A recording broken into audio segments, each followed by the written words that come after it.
And we are broadcasting, just waiting for folks to show up in the room. It usually takes a couple of seconds for that to happen.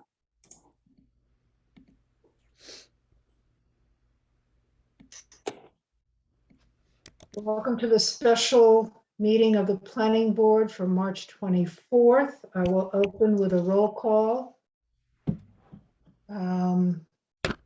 Alden Clark doesn't appear to be here yet. Beth Delisle is not coming. Bob Kaup. I'm here. Jamie Pennington. Present. Heather Rogers. Here. Rick Tainter. Here. Don Walters. Here. Bonnie Sontag here. We have our note taker, Linda Guthrie. From the staff, Andy Port and Jennifer Blanchet. And Counselor Macaulay is also at the meeting as a panelist. So as this is a special meeting, we are focusing only on further review and discussion of the proposed amendment, zoning amendment, let me clarify, for short-term rental units. We have, all members of the board have seen the notes collated from our meeting on March 16th. They're categorized under 3 different questions. And what I propose to do is to go through those 3 questions in the same order as they seem to build one on the other. We have some additional comments from Beth, and the other comments received were from Don and Jennifer, but they're here to add theirs as appropriate for each issue. So we'll start with the first, if that's okay with everybody. Does anybody have any other way they'd like to propose that we handle this? Bonnie, this is Jennifer. I just want to note, I am only here for a portion of the meeting. So if you want to just, as you come upon a subject that incorporates any of my comments, just feel free to bring them up yourself, please. Okay, I will. I have them noted. Thank you. And the objective of this meeting is, if at all possible, come to consensus on each of the 3 topic areas. If we can't, get a clear reading of the difference of opinion, which will be incorporated into our final report that we will, as always, review before publishing. So the plan would be that Rick and I would pull these together for a draft report that we would all review and approve at our April 6th meeting. And at that point, it will be sent on officially to the City Council. So let's begin with the first question, which has to do with owner-occupied versus investor-owned properties being eligible for short-term rentals. In addition to what we've got in our notes from our previous discussion, Beth has sent us an interesting clarification and suggestion for allowing short-term rentals on the mainland, because on Plum Island, they are already exempt from this requirement of non-owner occupied rental. And I'd like, I guess the best way is just to read this, what she has proposed, to see what people think about it as an alternative to what the amendment says right now. So I'm sorry, should I just read it so we can all hear it? I just wanted to follow up. This is from Beth. I just wanted to follow up on the idea that I expressed at our last call, that perhaps there should be a provision in the ordinance to allow non-owner occupied STRUs to continue operating if they've been operating to date without incident. I referred to the idea of grandfathering on the call to convey a general concept. not as a legal term. I know that legal term A is a loaded term and B has a specific legal meaning with respect to zoning, so I apologize for using it loosely. I located the provision adopted in Salem that allows certain non-owner occupied units to continue operating on the condition that they applied for a special permit within a certain time frame. And it provides as follows. Short-term rental of a non-owner occupied unit. An operator may use their non-owner occupied unit as a short-term rental only if the operator was engaged in the short-term rental of the property as of the date this ordinance was filed with the City Council, and provided that the operator obtains a special permit from the Zoning Board of Appeals. Qualifying operators must petition for a special permit within 60 days of the date of passage in order to be eligible for this exception. Rentals of non-owner occupied units must be for the entire unit. Individual rooms within non-owner occupied units may not be offered as separate short-term rentals. And then it's referencing to their own section. This Beth then goes on with her comment. While I know that any STRUs that have been operating to date have been doing so in violation of zoning, I do have some sympathy for owners of non-owner occupied STRUs that have been operating successfully and might have already made investments based on an expectation that they would be able to operate these STRUs. I think a provision such as Salem's would be a reasonable way to address such situations without allowing new non-owner occupied units and the concerns that they raise. I also believe that a reasonable number of well-operated STRUs is a benefit to the city, and that allowing them, even non-owner occupied ones that have been operating successfully, to continue to operate benefits the city. And then she says she won't be at the meeting. So that is her proposal. I'd like to hear comments on it at this time. You can officially raise your hand or just wave it at me. Rick. So this kind of gets into what I was talking about last time about having an amnesty period because it requires the owners, gives them 60 days to apply for a special permit. One thing that I would note about this is that our current draft allows short-term rentals as of right, really, subject to a zoning certificate, doesn't require a special permit. So this might be a way to be kind of halfway between permitted and not permitted. It's basically saying that new short-term rentals of owner-occupied units under the table of uses that we're working with right now would simply require a zoning certificate.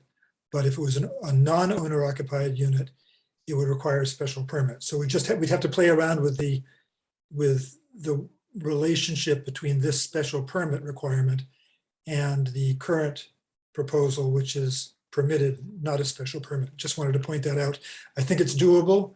I think this might be a way to do it because it basically puts the burden on an operator to take action to get a special permit. And if the unit has been a problem, the zoning board can deny the special permit. So I think it's an interesting transition requirement, I would say. Okay. Alden, I saw your hand go up. Right. I just thought that I agree with Rick. I think this could be a partway solution because I think we would get a lot of pushback from a lot of the existing ones. I just wonder if we want to add language such that the permit that they get runs with the person and not the location, such that if they sell the house, it couldn't continue. And that would be consistent with the permit running with the person anyway that we have in the ordinance. So, yeah. That's consistent with owner, right? Who did I see next? Oh, Heather.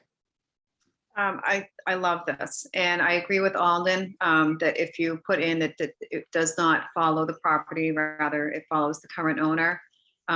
Because disregard, I agree, if there have been no incidents that people have invested in these properties and we don't know what they're doing, but this could be their retirement or some savings. And if, again, that has not been a problem, then I think these people should be allowed to continue. And to Alden's point, then when they sell, then at that point, the property cannot go further if it doesn't meet all the other requirements. I like this a lot. Great, thank you. Bob. I guess a couple of things. I think, determining whether there's been a problem or not is, I guess that becomes a function of a special permit hearing where neighbors get to weigh in.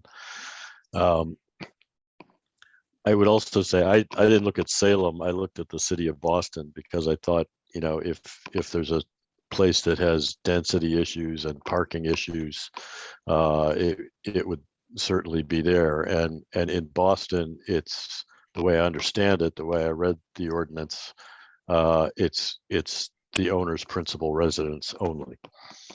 They define their units with really exactly the same language that we use to define the three different types, and all are required to be the owner's principal residence. So, I guess I think we just need to be really careful about, opening the door to amnesty or however you want to describe this.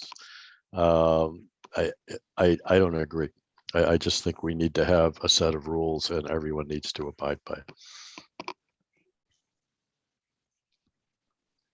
Anyone else want to weigh in on this one?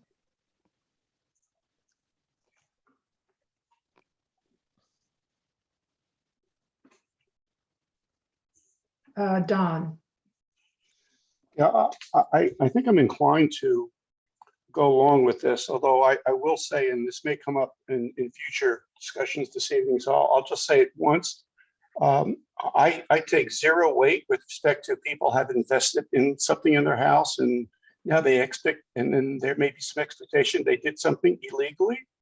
If they were unaware of the laws, I don't think that's an excuse or any reason grandfather or amnesty. Thank you.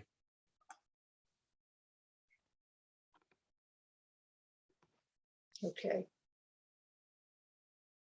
So I haven't heard. That's all right. Jamie's still meditating. It's okay. So I'll comment. Don, you want to lower your hand for the next round? Thank you. I like this idea a lot, and I would want to be careful, both to Bob's point and to Alden's for different reasons. Alden's being that we make sure that it only goes for the property owner. I'm not sure I agree with Bob on we should treat everybody the same. And that's why I'm supporting this suggestion that we do a special permit. I think the zoning board can handle that. I hope so anyway, for these pre-existing non-owner occupied, shall I say, illegals, to make them legal, short-term rental units. Jennifer. If you would not mind, I'd like you to consider adding a bit of language as to registered units, because they're all illegal units at the moment. Exactly. So we would want them to have registered with the state at a bare minimum. So to clarify what you're saying, we would extend this exception or extend the possibility of a special permit only to non-owner investment properties that have already been registered with the state. That's what you mean by registered? Yes, as of the date of advertisement. Yes. Well, Yeah, this is Andy. I would definitely agree with Jennifer on that. That's a very good clarification, because they knew what they were doing and they tried to do it legally, but we had no local ordinance under which they could be permitted. So that's a good distinction. Bob, I see your hand up again. Yeah, I actually, that's the same point I wanted to make, that I think it's important that given the fact that units were operating technically illegally because it wasn't allowed by our zoning, that at least we acknowledge units that were registered with the state So you would, as viable in this discussion, and that if you're not registered with the state, you really haven't complied on any level, and you shouldn't get any reasonable consideration to continue. so given that caveat, would you then be in favor of this, this suggestion we're discussing? I'm thinking about it. Yeah. Okay, keep thinking. Yeah. I've got Heather with her hand up. So when it says that qualifying operator, this thing's in the way, can petition for the special permit within 60 days. One thing I just wanted to go back to was, are we going to have sort of an open-ended time frame for these special permits to be issued based on what ZBA can handle in their scheduling? Like This is only special permit for this type of situation, and it would be limited to 60 days.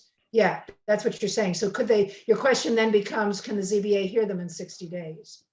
Right. so This in is Andy. I guess, I think what we had talked about with the council sponsor, and I'll defer to him if he'd want to weigh in, but generally speaking, I think what we're trying to do is make the effective and enforcement dates reasonably enough to allow for that time frame, recognizing that this ordinance can't dictate when people are going to apply, but could at least allow a reasonable amount of time for the estimated number of applications coming in to be handled, I guess.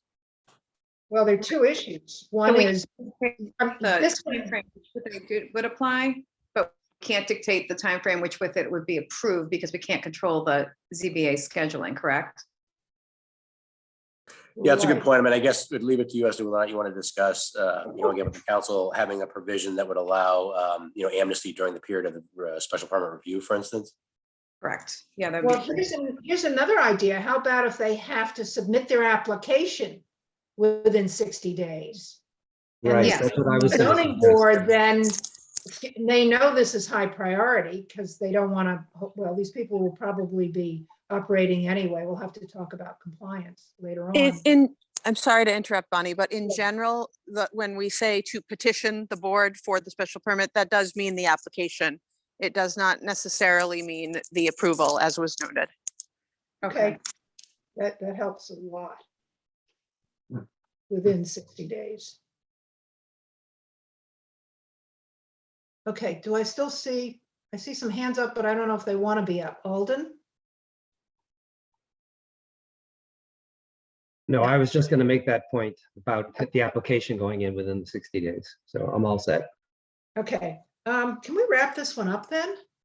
Are we ready to say there is general agreement, and if Bob wants to come forward, I mean, we don't need to say everybody, if I say general agreement, we still kind of cover the ballpark, and unless he has comes up with a serious minority view, we can just leave it at that, if that's all right with everybody. Bonnie, Yes. at the last meeting, I just want to bring this up in case he wants to bring it up. At the last meeting, Don suggested considering investor-owned in business districts. I just want to make sure we close the loop on that. Thank you.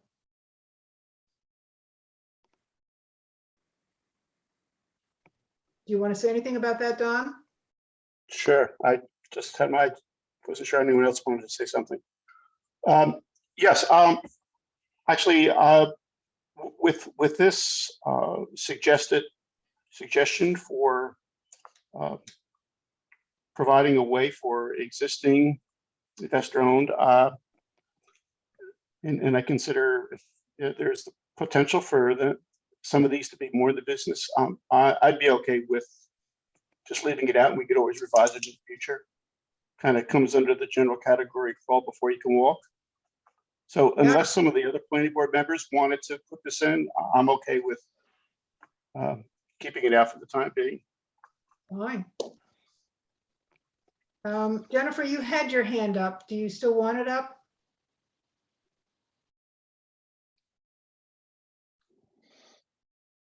He may have disappeared on us. Bob's hand just went up, so I'll go over to him.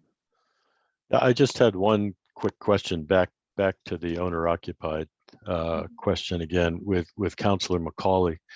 I think you had done a little bit of research on the number of units that are non-Plum Island units that are registered with the state. Do you have a sense of what percentage of the units currently that we're talking about? So if we, let's say we took a swag at this as of, let's say February 1st, which was a last run that we had, we're probably talking about 10 or 15. And that's non-owner occupied. Correct. Thank you. That's not on Plum Island. That are registered with the state right Mainland. now? Correct. Non-owner, yeah. that's great. Great question. Glad to have the answer. Non-owner Well- occupied on mainland as of February 1st, which is, I don't know when we submitted. Oh, listen, this has been in consideration for so long. For 2 years, right? Yeah, So right. it was submitted back in January of 20. Are we going to go back that far, Andy, in terms of the start date of when this, when you have to have been registered? No, well, again, that remains to be seen based on where the council puts the final language prior to adoption. But I think what we're talking about here is the effective date of this particular ordinance. So again, I think that remains to be seen based on the final language and how this get worked out. Yeah, I'd probably venture that it's going to be, there's when we did this in 19 and 20, people were new to this, had time for, we've been talking about it for 2 years. Anybody who's running something would have been registered with the state as it is state law. And I think we probably could, through legislation, just pick a day, effective date and move from there. Well, technically, it's supposed to be when the legislation was submitted to city council. So that's the conundrum here. I'll leave it up to. Well, I I'll guess tell you that's with the caveat that the council can establish a rule that provides otherwise in the ordinance, that it might provide more Okay. flexibility, right? Okay, I'm going to put it down to have the city council to determine the date. All right. Don, please. Yeah, I understand and would agree that they don't necessarily be 2 years when it was first introduced, nor do I think, I would think it would be for the effective date. And I appreciate the comment made that it's up to the city council, but candidly, if we don't put a date specific in here, I'm not sure that I'm for this. I think, to me, it's the planning board could provide a recommendation and a date certain, say 120 days after the state accepted registrations or some other type of language. But I feel uncomfortable just leaving it open-ended, because if in fact the city council ended up making it the effective date, and I'm saying Councilor Macaulay or your fellow councilors would do this, I absolutely would be, or I would be against this.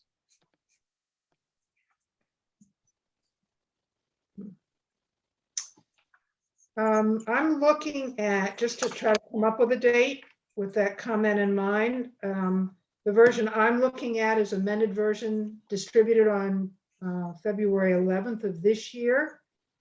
But at beginning date on this says amendment of the whole August 30th, 2021. And I'm wondering if that's when we've had the most recent discussion of it. It's been in front of people and they've been supposedly more seriously thinking about it. And I'm wondering if that's a reasonable time, a date to set. From my point of view, Bonnie, it is, but others may have a different view. Thank you.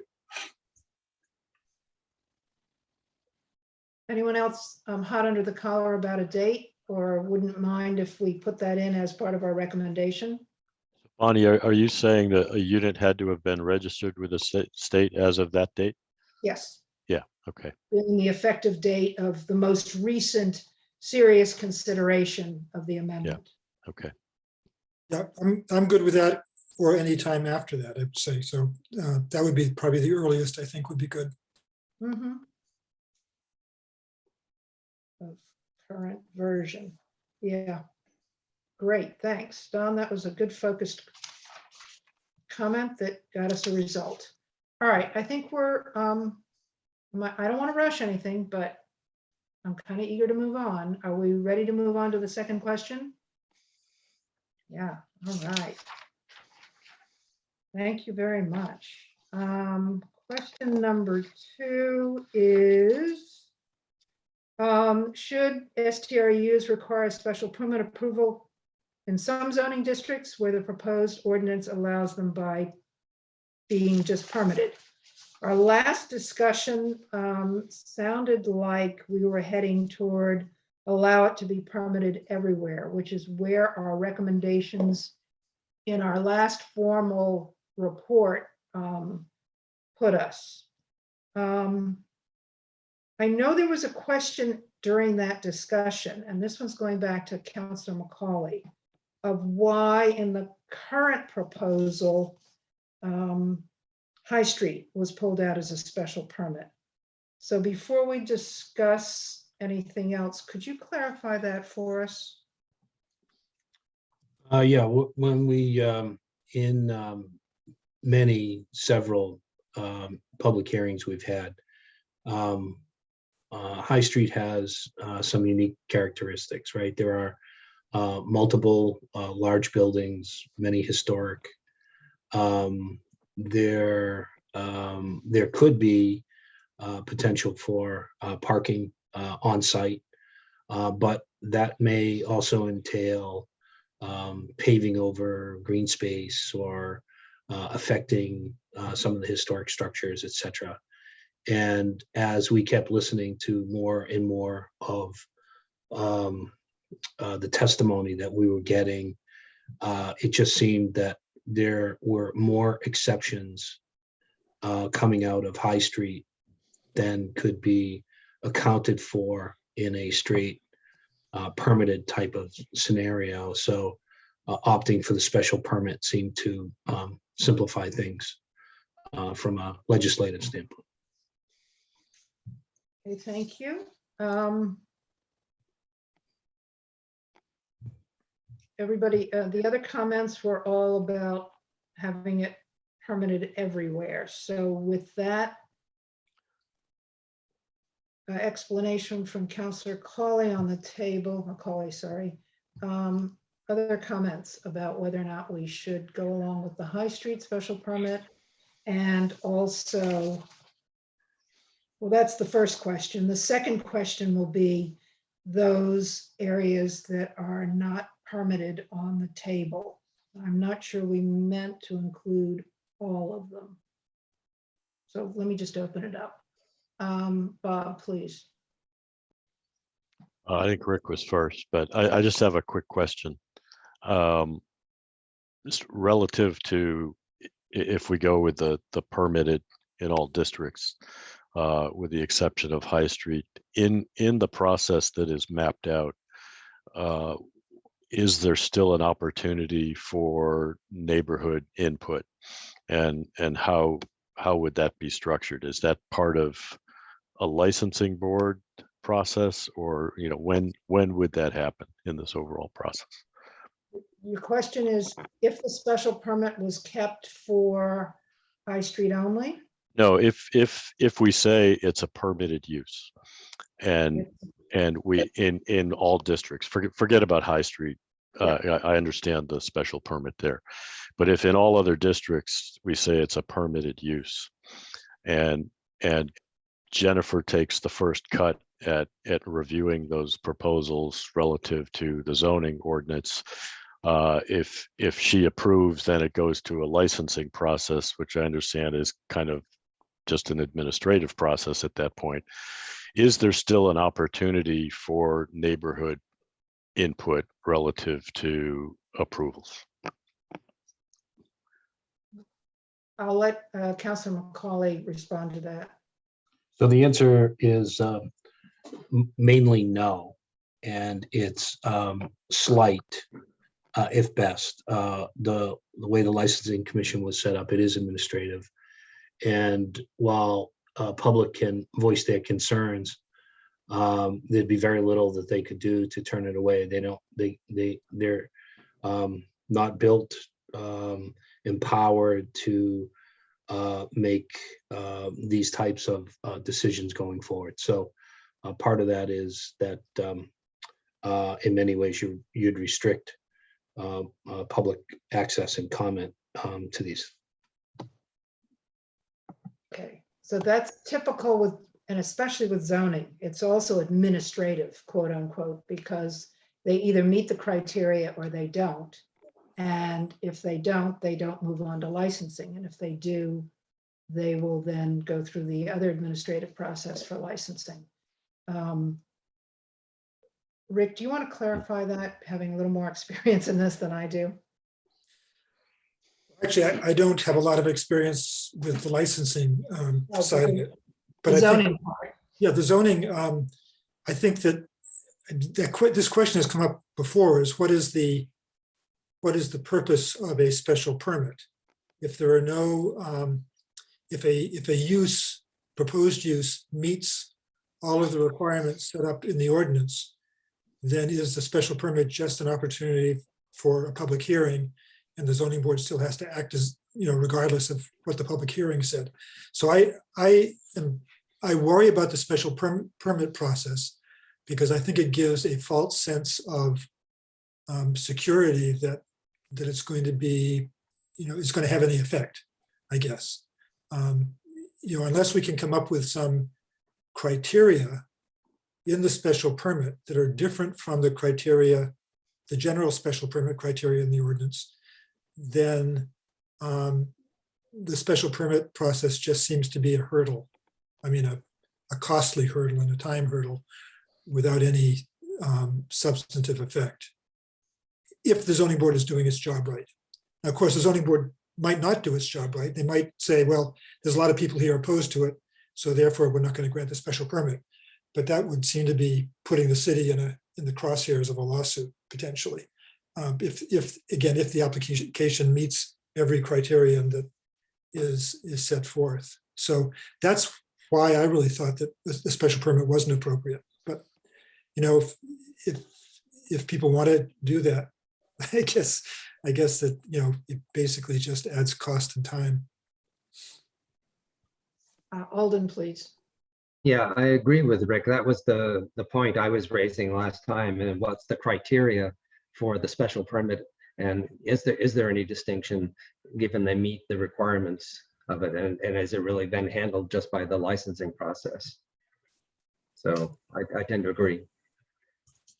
Building on that, if we were to support the special permit in High Street, bringing it back to where this conversation started, would we then want to see specific criteria to help the zoning board, who would be the permit granting authority, to evaluate those applications?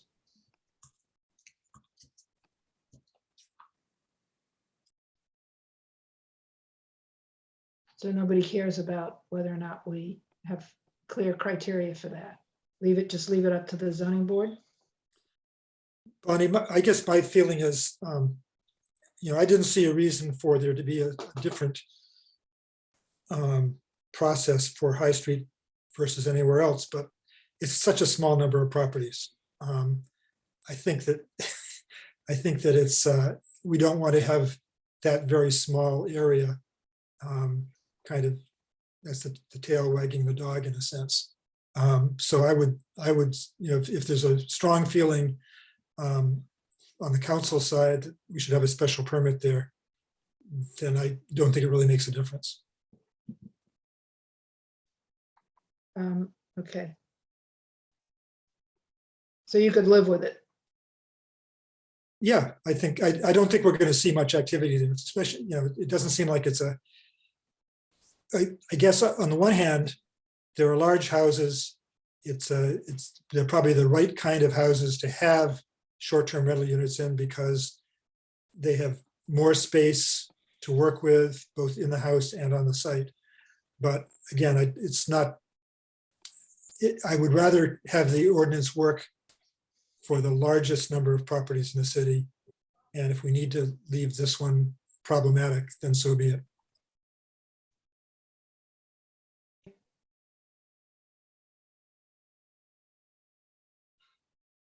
Okay, there was some discussion, I think, last time. I don't know if we captured it.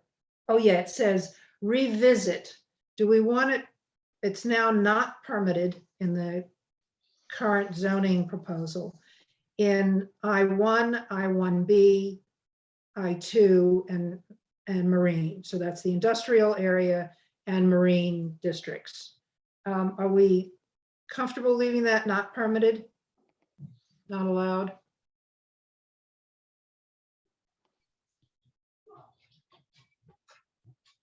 Don?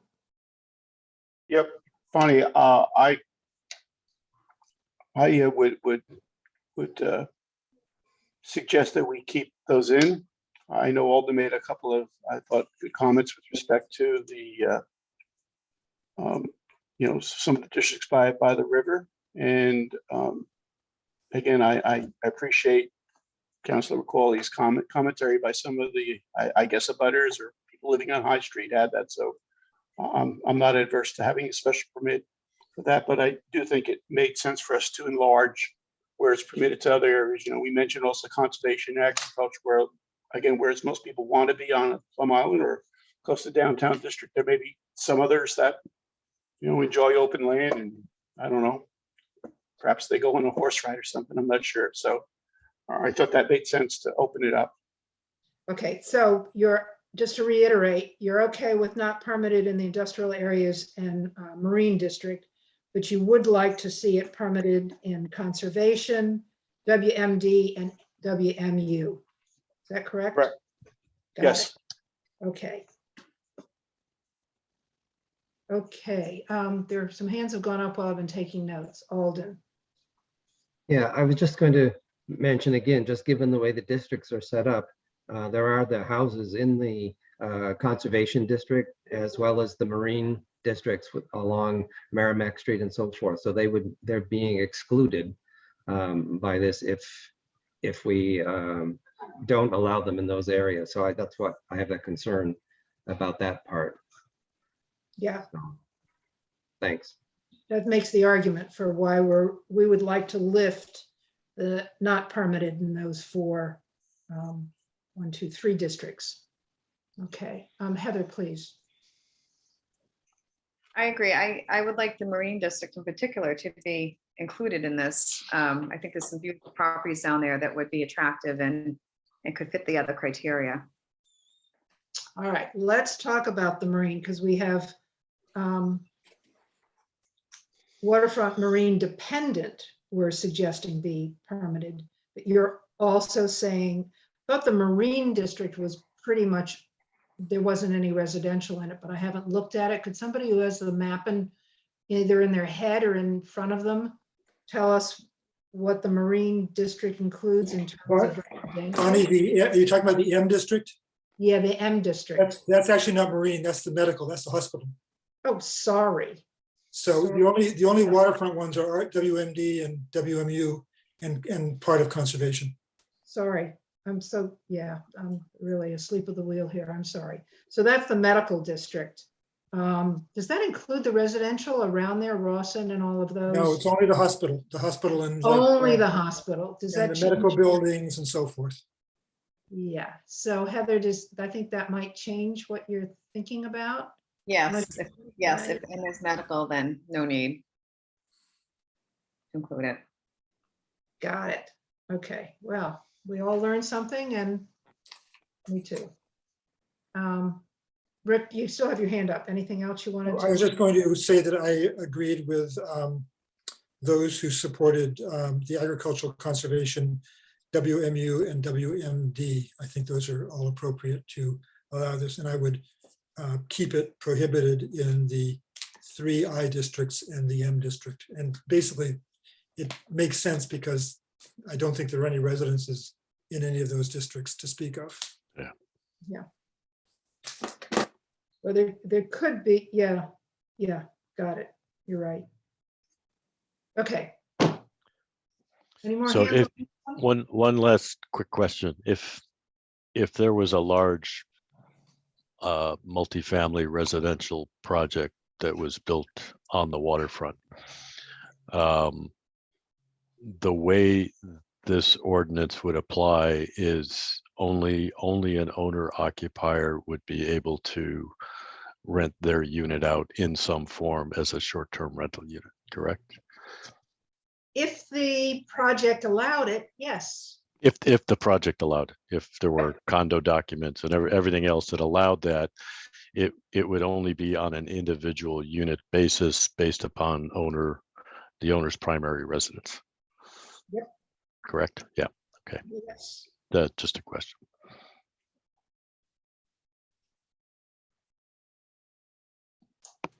Okay.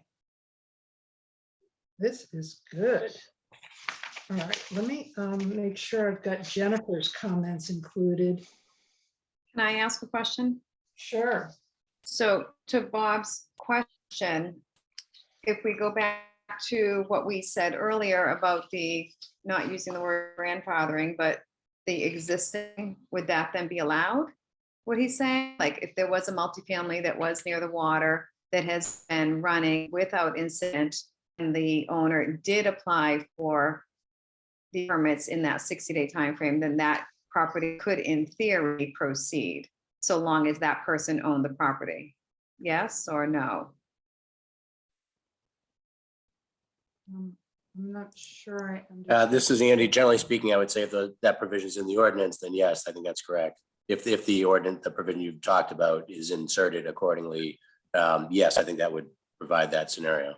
Right, okay.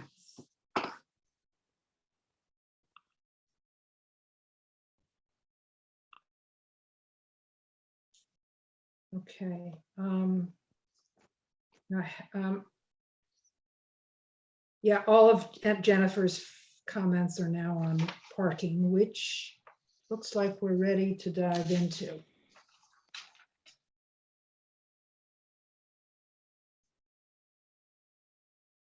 Okay. Parking.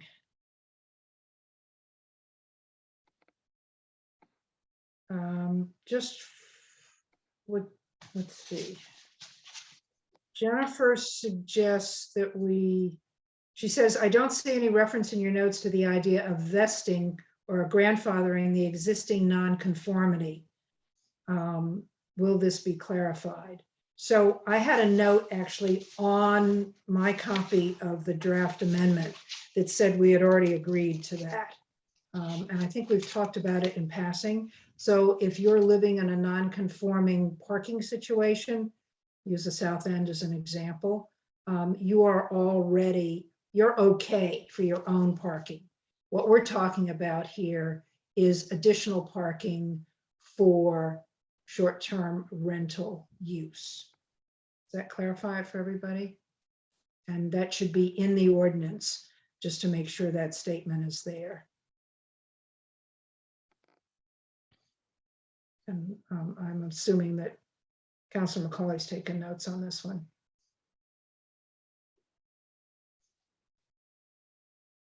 Okay.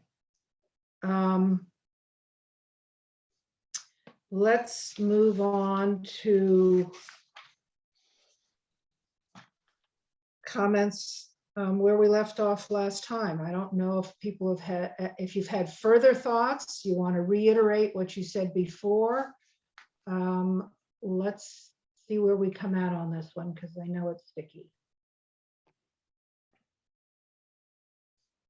One of the ideas, I'd like to go back to a creative solution for flexibility. But before I do that, let's call on Don. Bonnie, just so I'm clear, we're now on the third question, which is Correct. parking, or, Just all right, parking. thanks. I didn't read it because parking is parking. Sure. At the last meeting, I was leaning towards perhaps having the parking -1, what Rick had suggested. However, since that, I probably have gravitated back to the proposed zoning ordinance as written. And one of the reasons I kind of flip-flopped a bit, and my mind's not made up, so I'm going to be interested in hearing discussions from others. But if I took a look at the parking in our current zoning ordinance, and it says that, you know, to Jennifer's point, you are grandfathered in as long as you keep the same use.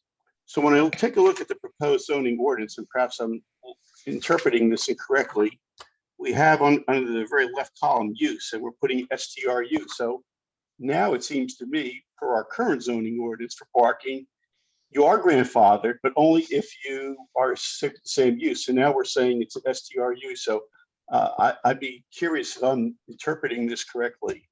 And if I am, again, I'm probably more inclined to go with the proposed ordinance as written.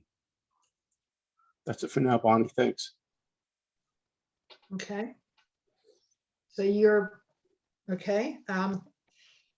Anyone else want to chime in? Bob? This, I did a little looking at our zoning ordinance as well, and you know, if I look at bed and breakfast, it's one space per bedroom. Same for lodging house, same for hotels and inns, but that kind of a different scale. But bed and breakfast and lodging house, our zoning that is established right now is one space per bedroom. So I mean, I think we kind of fall into that category. Rick had talked about that quite a while ago when we had a conversation, and I think STRUs kind of begin to move in the direction of a commercial operation that is not dissimilar from those two types of uses that are currently in zoning. Okay, Rick? So I guess I'm fine with that. I do think that the home share and owner adjacent uses, I think the home share really doesn't require any additional parking spaces. It's the same, you know, if a family moves out and the family moves in. So it's not as if you're adding people necessarily to the house. You could have, you know, a family could have 3 cars or 4 cars right now, and the short-term rental guests could have fewer cars than the existing home share owners. So I guess I would treat home share differently than limited share. So limited share is, as Bob pointed out, is similar to a B&B or a lodging house. So I'll grant that. And so let's go with 1 bedroom for that use. For the home share, I think shouldn't be any parking requirement because it doesn't change the parking impact. And I feel that's the same thing for the owner adjacent. It's basically a single family house or condo unit that is on the same lot. And the impact really shouldn't be any different whether it's a long-term owner or a short-term owner. So, I mean, a long-term renter or a short-term renter. So my suggestion, I guess, is not only requiring additional parking in the case of a limited share unit, which is like a bed and breakfast or lodging house. Okay, I don't know who came up first, so I'm going to randomly call on you. Heather. I've said it before, and I can't agree with any of these parking restrictions. I'm basing it on experience. I almost exclusively only use Airbnbs with my children, and we arrive in 1 car, but there's 4 of us. And I just feel like the properties, this is so limiting, and it does not address the parking issue in Newburyport. We're talking about a very minority-based properties, and the parking issue is a long-term issue, and it's a residential issue. It's not a short-term issue. So I just want to be on record. I do not agree with parking restrictions at all, basically. Okay. Alden. Yeah, I was going to say I tend to agree with Rick's analysis on the parking.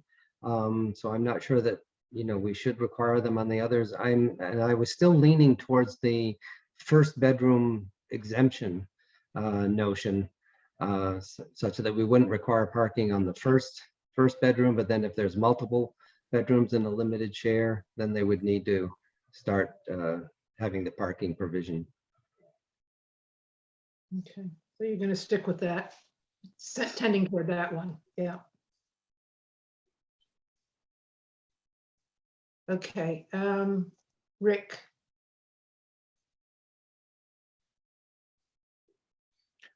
Sorry, oh, did you have a, okay, Bob, I agree with Rick about the situation where you're renting your single family house in its entirety and you're basically swapping one family's car for another family's car. I think that's a very good point.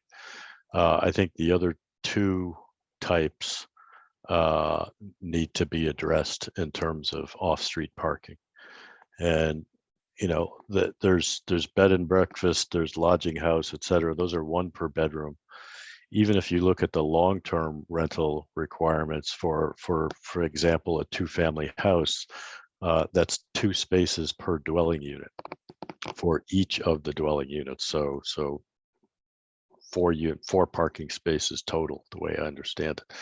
So that's what's written into zoning right now for long-term rentals. So I don't see that we could just eliminate the parking requirement entirely for things like 2-family houses, 3-family houses, et cetera, because there's already built into our zoning a requirement for parking off street in those scenarios. So I think at the very least, you need to look at it from that point of view. so you're saying that even though we have long-term rentals where people are parking on the street, now that we have a chance to legislate, we should be following the regulation that says off-street parking. I'm Because saying, I- yeah, I'm for saying those- zoning requires that. And, if this is a new use, a change of use, we need to find the parking requirement that most closely applies to that. And, if that's a 2-family, that's at the very least 2 spaces off street per dwelling unit. Yeah, so that's basically treating short-term rentals the same as long-term rentals. which Well, I is- mean, that's the argument you hear, right? I mean, how different is it? So, I mean, if that's the case, that's what zoning requires for long-term rentals. Okay. Heather, this has been a hot button for you, so I'd like to hear from you next. I just, oops, I am unmuted. Is that, Bob, is that on condo sales of multifamilies or is that on rentals? Because when I spoke to City Hall, I have not looked at the zoning myself, but I called City Hall and they said that there was no rules or limitations surrounding long-term rentals and the required parking. That was the answer that I got probably 3 weeks ago when I called down to Jennifer's office.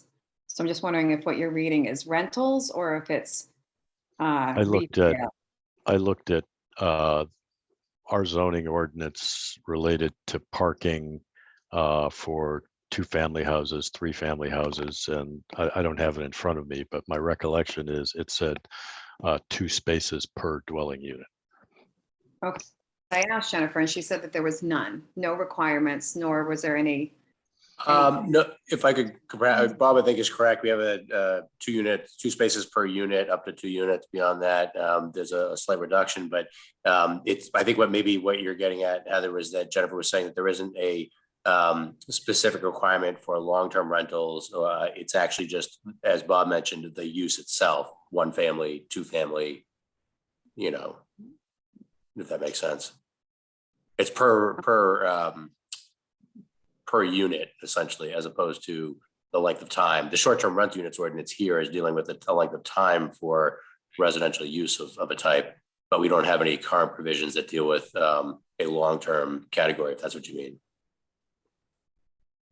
Yeah, so it's the use Okay. under the zoning ordinance, Heather, versus how it's being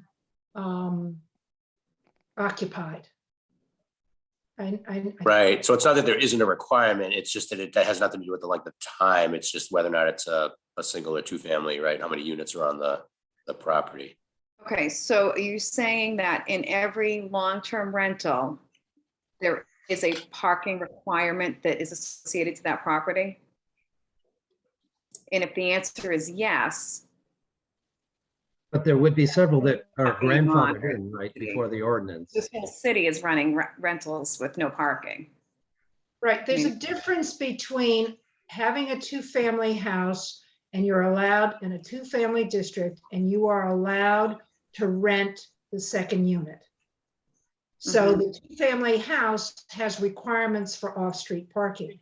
Whether you rent it or not, it still has, and how you rent it, it still has off-street parking requirements. So if you do the analogy with short-term rentals, it means that the short-term rental should be treated the same way. And I think that's Bob's point. If I'm But putting. can we agree that there is many long-term rentals with zero off-street parking that exist in the city today and are running? Because that is the case. This is, Those- I wouldn't dispute that, but I guess that's the question here, is whether or not to apply a standard more specific to the short-term turnover of these units. Yeah, I think that is the issue, whether it's affecting the neighborhood negatively to have short-term rental parking turning over every week or every 2 weeks versus with people not understanding or appreciating who the neighbors are and where they park and sort of neighborly considerations versus a long-term renter who is part of the neighborhood and adjusts their parking on the street according to what sort of the neighbors do in that neighborhood. I think it's a very soft definition, if you see what I mean. And I think that's where the difficulty is for people who live in really tight neighborhoods where they're looking at short-term rentals versus long-term rentals, having different behaviors on parking.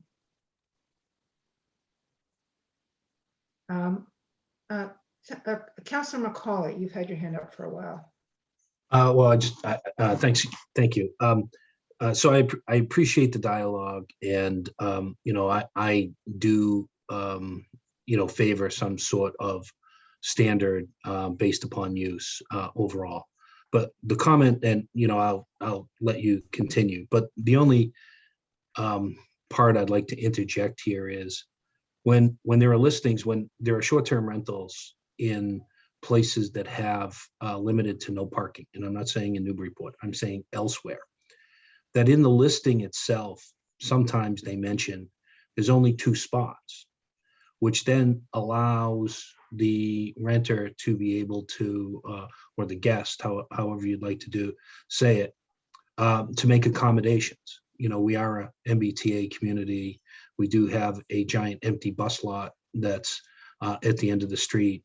When you go to places like Martha's Vineyard or Nantucket or places like that, even Portland, Maine, they'll say parking is at a premium. 2 spots go with the unit, 1 spot goes with the unit, and you need to make accommodations elsewhere.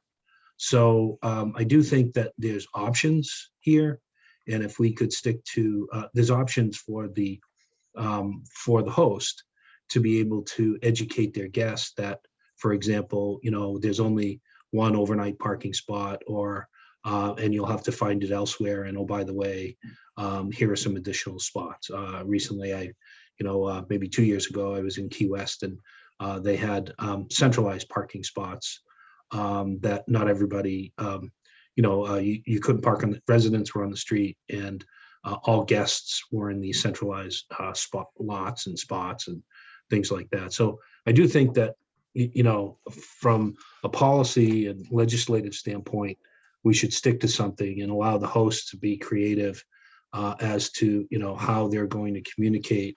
They've got, a 3-bedroom unit, they've got 2 spots, and that's all they're going to get. Thank you. Actually, I think that is consistent with what Jennifer wrote here. I am also wondering why our licensing can't require the listing to limit the number of cars if on-site parking is not provided. Is that what you're saying, Counselor Macaulay? Yes, it is, right? You know, That's what I thought. communication is, more communication is better than less. So that might help to alleviate the negative impact on the neighborhood, but I can hear one person in particular about to tell me that's nice thinking, but it's not going to happen. And I'll let Bob say it in his own words. No, my only point is it then falls to the neighborhood to police Yeah. the on-street parking. I hear what you're saying, and it all sounds very reasonable, but at the same time, I think it's also easy for an out-of-town visitor to just park their car on the street because there's a space available, and all of a sudden you have a problem that is, exacerbating, what Heather is talking about, which is already a very difficult parking situation in parts of the city. So I just think, I'm sorry to have the negative point of view about this, but I think when you provide that latitude, you place the burden on everybody in the neighborhood to police the situation. And if the goal of this is no negative impact on neighbors or the neighborhood, I think we're getting outside of that with this. Don, please. Thanks. Yeah, Bob, I would say, by the way, I don't think your comment was negative. I think it's pragmatic. And I appreciate, Councilor Macaulay, what you said. And to me, that would make sense if we had what you have in some communities, and I suspect no one wants that, and that would be neighborhood parking stickers, etc. And then it's easy to enforce. Otherwise, and I've had this before when I've spoken to police, you could even have an out-of-state plate sit on a street for months, as long as it's currently registered. There's no ordinance right now in the city of Newburyport. In fact, I'm not sure they could even if they wanted to per mass law. So I think that's a real issue. My second question, I wanted to ask Rick, if I may, with respect to the limited short-term rental unit, I can understand if the person leaves and someone goes in place, but if they do that, if I understand it the way it's written, if it has 3 bedrooms, you could have three people, or would we be limiting it somehow to the number of bedrooms? So a person with his spouse living in a 3-bedroom house, they move out for a week, 2 weeks, whatever, they can, if I read this ordinance correctly, have up to 3 people there. Is my reading correct there? Yeah, I mean, I think there's no difference between the number of people who could be in the owner's household versus the number of people who could be as renters, right? So that you could have 4 or 6 people in the owner's household, or you could have 2 people in the owner's household, and the same for the people who are the short-term renters. I understand. I guess I'm looking more again from a point of probability versus theoreticals. I suspect there would be more, but I'm surely not going to run the flag up the hill on this one. And this would be similar to the short-term rent. This would also be similar for the the definition for the adjacent unit as well, right? The adjacent unit have 1, 2 people, whatever, 1, 2 places, and they could rent out all the bedrooms that they have there too, right? So it's the same approach, right? My point of what could happen is no different whether it's a limited short-term rental unit or the owner adjacent unit, right? The owner adjacent unit is basically a 2-family house. Right. So, the visitors, based upon the number of bedrooms, Don, using your example, if there were, 2 bedrooms in that second unit, then there could be 2 separate couples, and there could be 2 cars that arrive to rent that unit for a period of time. So that one, I think, needs to be addressed with the parking. And I think in a way, if you're renting out your single family house in its entirety, you're kind of covered if you have a driveway and you have off-street parking to begin with. But if you're one of the single family houses in the South End, for example, and you don't have off-street parking, then I think, may become an issue again. But I do agree that it's kind of replacing one car with another in that particular instance. The other two, to me, are additive and need to be addressed. I'm wondering on Don's point, I got thinking about the fact that if you have a home share, are we assuming that it's just one family or one party? It doesn't say in the definition that they have to be all knowing each other. I mean, is it possible that you could, and maybe I've missed a regulation in here and somebody who's read it more closely, including Councilor McCauley, could clarify for me. We couldn't have a home share rental with 4 bedrooms and a maximum of 8 people with, 2 and 2 and 2 that don't know each other. But Bonnie, I think the thing, thinking about this in practical terms, this is somebody who's leaving their house for a month, say, and renting it out to somebody. It just doesn't seem, the way these home shares work, it's almost like trading your house with another family in a sense. It's not always trading, but you're not going, just the way people treat their own homes. I think it's very unlikely that you're going to see that kind of scenario happen. Now you might have, 3 related families, a bunch of siblings coming from different parts of the country to rent the house for a month. In that case, I can see your concern. So you might, 3 couples might each rent a separate car at the airport and drive to Newburyport and have 3 cars there. But again, I look around my neighborhood. I've got a single person across the street with 2 cars, a next door neighbor with 3 cars, a neighbor across the street with 3 or 4 cars. And, they're just single family homes. So it's hard for me to see this as having a bigger impact, a home share is having a bigger impact than the person who's living there year round. Believe it or not, I actually agree with you. I was just playing devil's advocate. But let's get into so there seems to be, almost consensus on the home share doesn't need a parking requirement. If we go to owner adjacent, let's see where we are on that. Rick is suggesting no parking requirement because it's no different than a long-term rental, and those people are already covered by the use. There are other people that feel that the owner adjacent does require parking in the short-term use of it because it's higher turnover. Have I got that clear? That's where it breaks down. Anybody have a third opinion on that one? Okay. Bonnie, this is Andy. I just wanted to interject, just a reminder, we have about a little less, about 20 minutes or so before the Historic Commission meeting will be kicking off. We're going to wrap up in less than that, I promise you. Unless we're going to have a brawl in the meantime, but I don't think so. So there are 2 points of view on the owner adjacent, and I don't hear people coming together on that, right? I think you have to have a minimum off-street requirement, and if you base it upon 2 families in zoning now, that's 2 spaces off-street. If you use Rick's description from our last meeting, which is one space on the street and potentially 2 spaces off street, you kind of get to the same place. If you have a 3-bedroom unit and 3 cars show up, you're required to park 2 of them off street and 1 of them can be on the street. I think I thought we all felt that was kind of a reasonable place at the last meeting, and I think that at least has to be a requirement in the owner adjacent scenarios.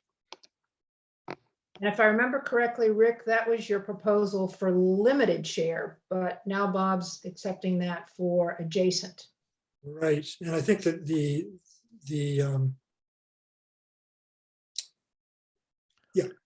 that's right. I was thinking that the owner adjacent would be similar to owner adjacent short-term rental would be similar to owner adjacent long-term rental, simply because it's, you know, on the same property. It could be the other side of the house, and the two-family house is owned by the owner. So if a long-term rental requires 2 spaces per dwelling unit, why isn't that the case for the short-term rental unit? Well, it would, I guess what I'm saying is probably most two-family units especially in the south end and many in the north end are legally non-conforming uses. And I guess what I'm saying is that the impact of the short-term rental use, from my point of view, is not more adverse than the existing nonconformity. So Oh, I think it can be a lot more adverse, because there can be more cars, and they're all from out of town. So that's 2 issues right there. That it is more adverse.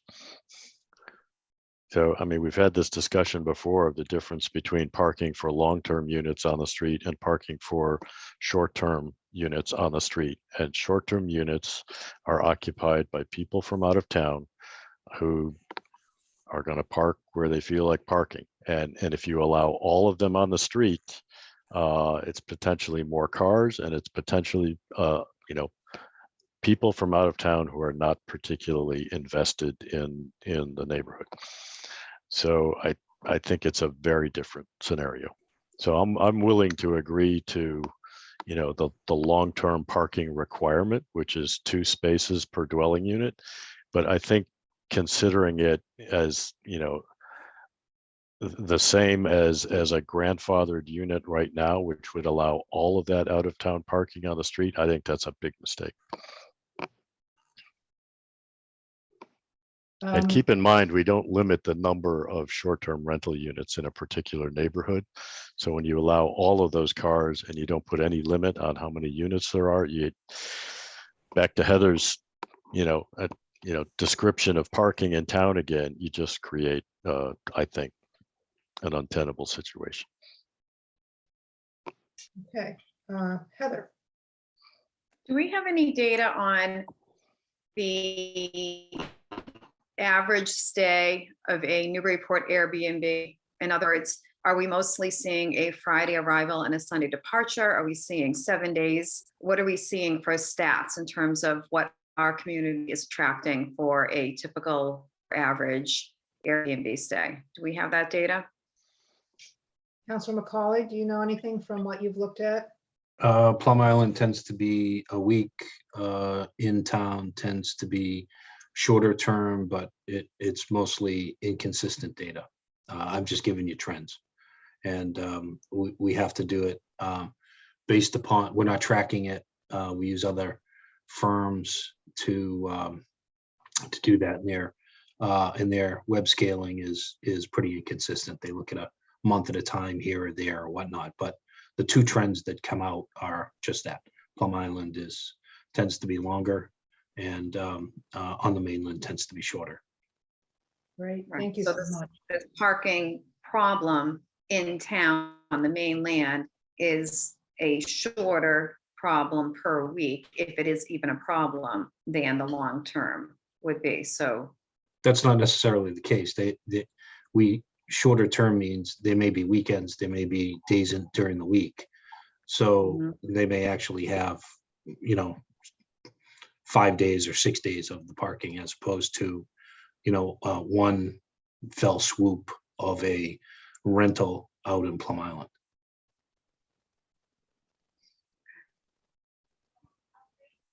You done, Heather? Okay, Don, please. And we do need to move along, so let's,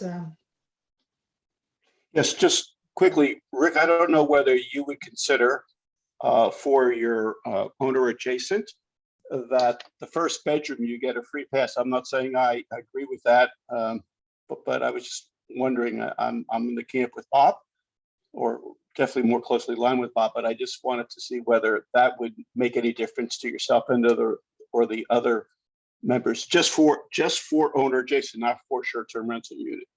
We had discussed that, and I know we haven't even, actually, I guess we did discuss the short-term rental units earlier with parking in I think that may be out the window. But for the owner adjacent, didn't know whether that would make any sense to you, Rick. That's all I've got, Bonnie. Thanks. So I guess that would be fine with me. I guess it makes more sense to me, in some sense, to say for an owner adjacent use, it has to meet the requirement of the zoning. So we Right. don't get any, you don't get any benefit of vesting for nonconformity. But I think that what you suggested, Don, would make sense, and I think would actually be more lenient than what I was thinking. What I was thinking was, that if you required them to adhere to the zoning for a dwelling unit, that would require 2 parking spaces. But what you're saying is if it's a 2-bedroom house, they only have to provide 1. Yeah. And then Yeah, either way. I'll retract that. I misunderstood what you were saying. I thought you were giving them a free pass, so to speak, that if there was no parking whatsoever in a 2-family and the owner adjacent, they could rent out up to 4 bedrooms or 3 bedrooms per the ordinance, proposed ordinance. I misunderstood. No, that was my position, and that was what I was saying. You're correct about that. I was just thinking that, there's different ways to cut it. So if you wanted to say that home shares are vested, but owner adjacent units are not vested, we could do it that way. I would rather not require more parking spaces, but I would like to have I would be okay with requiring a dwelling unit to meet the requirements for a dwelling unit. I think the simplest way to address this is to just stick with what's in the zoning right now. And, which can apply to 2-family houses, and, it's 2 spaces per dwelling unit. I think the more creative you get with descriptions, it just gets more and more difficult to describe, more and more difficult to enforce. So, there's language in there right now that says if you have a 2-family house, if you have a 3-family house, this is what the parking requirement is right now. And I think, we should just stick with that.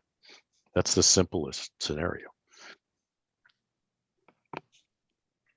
All right, we're not going to get an agreement on this. Heather. One quick question, Bob, does that, in where you're reading, does that also have a qualification for single family homes if they have to require parking? Is that in the zoning? I don't remember. I'm not sure. I don't know. I would have to go back and look. I read that earlier, Heather, and Andy, correct, but I am 99.99% sure that it does require for single family units as well. So Yeah, to me, it's a baseline that requires a single family as well. I guess maybe I don't understand the question beyond that. That I agree with Don.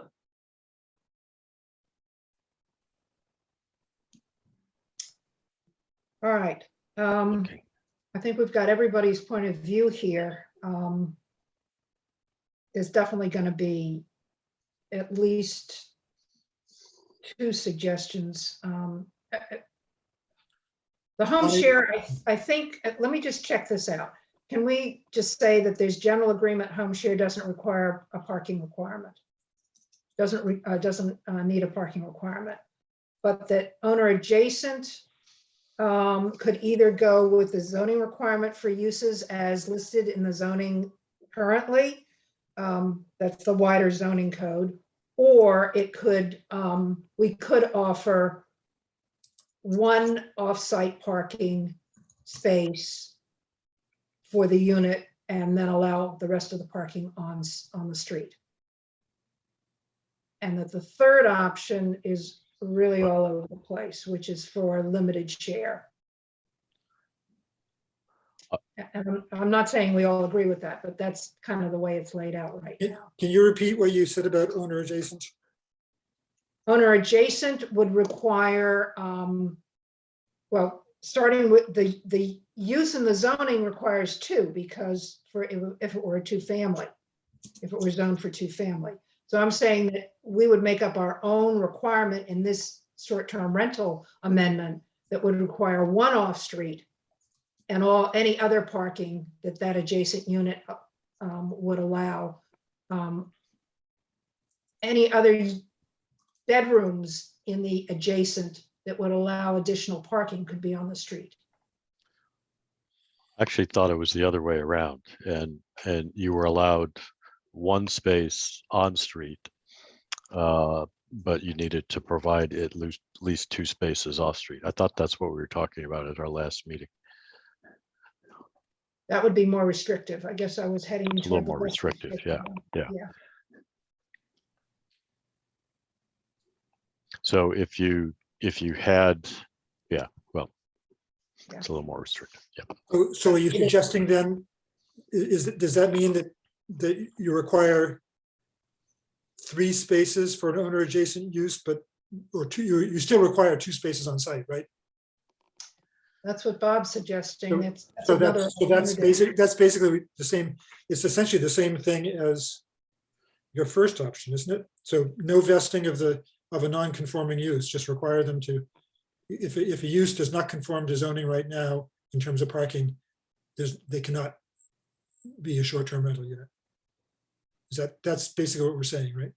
Given the impacts on the neighborhood, that's what I'm saying, yeah. Yeah, regardless of what the reason, that's what we're saying. So that a home share could continue to be non-conforming, but an owner adjacent use could not be non-conforming. You'd have to have a long-term rental of that use of that unit. Okay. Is that where we are, or and then the limited share is the thing that's probably the. Yeah. Are we saying this like going forward, and we're still on the same page from the beginning of the meeting where the pre-existings can apply for their permit and qualify so long as they own the property? That's a good Are we question. moving forward with that agreed upon as we're making this decision? No, that's not what we've said. We've only said it regarding owner occupied, but not for any of these other categories. Would people be open to us saying that as a pre-existing property, that it has been state registered since that August date, that these criteria also could go forward so long as the person applied within the 6 days and the person did not transfer the property? So in other words, it doesn't follow the property, but it would end with that person's ownership. Could we apply that to this? Would people agree to that? The problem with that is it requires a special permit, and that could really inundate the zoning board. So we'd have to look at the numbers to see how that would play out as one administrative issue that doesn't address the basic issue you're talking about. Don? Yes, no, I would not agree to that. Just Heather asked for perhaps an informal poll. No, I prefer to keep it as currently written. Agree. I would agree too. Oh, Councilor McCauley. Yeah, I just want to point out, and I'll do it quickly, that, the zoning document in front of you has zoning special permit approval criteria in it. And, we're looking at special permit, let's call it a variance for primary residence, would basically have to do a special permit variance for all of it if we were going to go this grandfather route. And I just don't think there's an appetite on the council to go that route. Thanks. Yeah, it would be a special permit, but yeah, it's going that way again. Okay. I'm going to have to wrap this up now. Hopefully Rick and I have enough information that we can draft up more clearly what would be a report. And we will take positions on it when we reconvene for our next meeting on April 6th and finalize the report at that time. Just to give the counselors and the public at large a sense of the numbers anyway of us who support each option. I think this is the best we can do at this point. I want to thank everybody for being here, and just like to know if there are any final words from anybody at this point. Okay, I'll take a motion to adjourn. So moved, Rick. Okay, second. Second, Alden? Okay, I'm going to call roll before we get cut off. Alden? Alden for Yes. adjournment? Yes. Bob? Yes. Jamie? Yes. Heather? Yes. Rick? Yes. Don? Yes. Bonnie? Yes. Thank you very much. Sorry for the rushed ending. Right. Good night. Good night, everybody.